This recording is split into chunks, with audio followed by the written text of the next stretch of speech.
Simple প্রশ্ন, এতবার SIR হয়েছে, এত বিরোধিতা এইবার কেন? কারণ এইবার কি টান পড়েছে? 30 সেকেন্ড প্রত্যেককে দেব। শুরু করছি, যেহেতু হাত তুলছেন ভদ্রতা দেখে, অনির্বাণ বাবুকে দিয়ে বলুন। একটু আগে বললেন যে বহু মৃত ভোটার থাকে বা নাম থাকে যারা মারা গেছে, নাম বাদ দেওয়া হয় ইত্যাদি, অর্থাৎ উনি একটা কারণের কথা উল্লেখ করলেন। This is very pertinent, this is very logical যে হ্যাঁ মৃত ভোটার কি অ্যাড্রেস চেঞ্জ হয়ে গেছে ইত্যাদি, এগুলো তো নাম বাদ দেওয়াই উচিত, এ নিয়ে কোনো সন্দেহ নেই।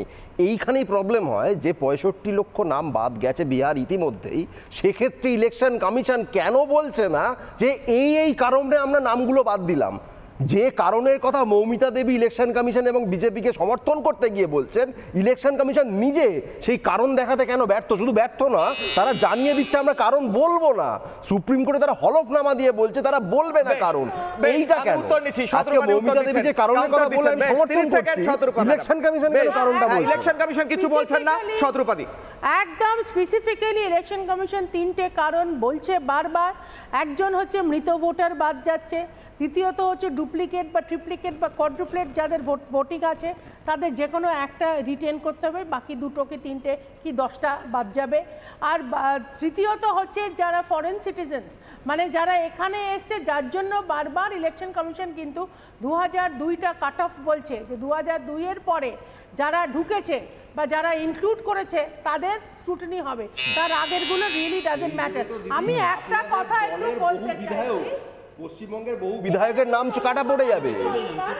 অশোক কীর্তনিয়ার কারো নাম 2002-এর ভোটার লিস্টে নেই। আমি কিশোরয় তোমার উত্তরে আমি একটা লাইন শুধু বলতে চাই, মমতা ব্যানার্জি অ্যাস্টিউট পলিটিশিয়ান, উনি জানেন, উনি মাটির গন্ধ পান, উনি বুঝতে পারেন কোন ইলেকশন উনি হারতে চলেছেন, উনি পরিষ্কার বুঝতে পেরেছেন যে এবার উনি হারছেন। তাই 2025 আর 2005 এর মধ্যে এত তফাৎ আছে। উনি করেননি। 30 সেকেন্ড অনিন্দা। হ্যাঁ, একে ইলেকশন কমিশনকে থ্রেট দিচ্ছে আর ওদিকে আকুল হয়ে বলছে পরিযায়ী শ্রমিকরা ফেরত এসো, ভোটটা আমাকে। অনিন্দার কাছে যাওয়ার আগে যেটা বলেছিলাম, শুভেন্দু অধিকারী এসআইআর নিয়ে কি বলেছেন দ্রুত শুনবো। আসছে 30 সেকেন্ড করে দেবো বাকিদের, শুনুন।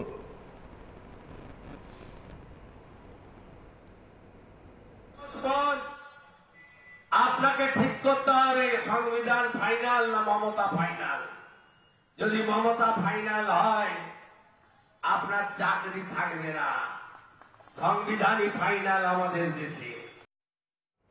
নানা ধরনের কন্টেন্ট দেখার জন্য লাইক করুন, শেয়ার করুন আমাদের ফেসবুক পেজ, সাবস্ক্রাইব করুন আমাদের ইউটিউব চ্যানেল। পাশাপাশি অন্যান্য ব্রেকিং নিউজের জন্য অবশ্যই চোখ রাখুন রিপাবলিক বাংলায়।